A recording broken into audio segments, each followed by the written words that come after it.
Wo Musikanten zusammenspielen, das nennt man A cappella.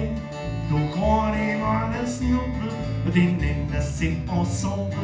Wir sind kein Ensemble, wir sind auch keine Band. Ja, wisst ihr, was wir sind und wie man sowas nennt? Wir sind ein Boygroup, das ist klar. Schau wie noch nie ein Boygroup war. Wir sind ein Boygroup und singen gewiss, wie uns der Schnabel gewachsen ist. Wir sind ein Boygroup und sind's direkt, ungeschminkt und im Dialekt. Wir singen live zu jeder Zeit, Playback gibt's grad nur schon heut. Oh, das gehört gut, gell? Super.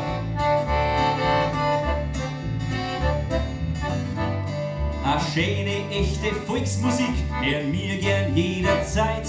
Doch heut verkauft man jeden Schmarrn als volkstümlich die Leid.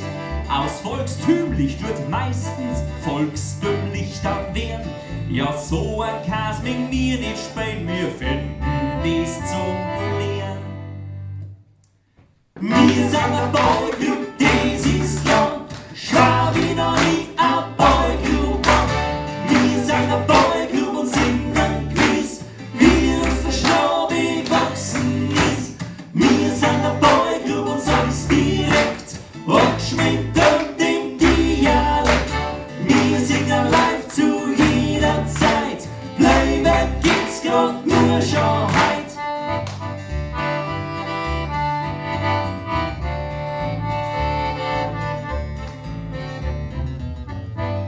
Wir trunken kein Irokesen und auch kein Nosenring.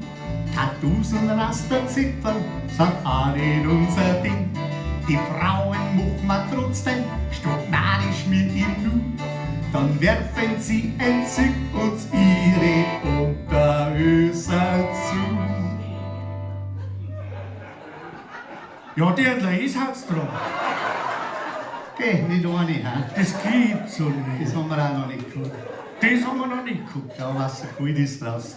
Kalt, Das wird sein. das gibt's so nicht. Ja, wir packen es aber trotzdem. Wir sind ein Boygroup, das ist klar. Schau wie noch nie ein Boygroup war. Wir sind ein Boygroup und singen gewiss, wie uns der Schnabel gewachsen ist. Wir sind ein Boygroup und sagen's direkt, ungeschminkt und im Dialekt. Wir singen live zu jeder Zeit, Playback gibt's grad nur schon heut. Wir sind ein Boygroup, das ist klar. Schau wie noch nie ein Boygroup war. Wir sind ein Boygroup und singen gewiss, wie uns der Schnabel gewachsen ist. Wir sind ein Boygroup und sagen's direkt, ungeschminkt und im Dialekt. Wir singen live zu jeder Zeit, Playback gibt's grad nur schon heut. Dankeschön!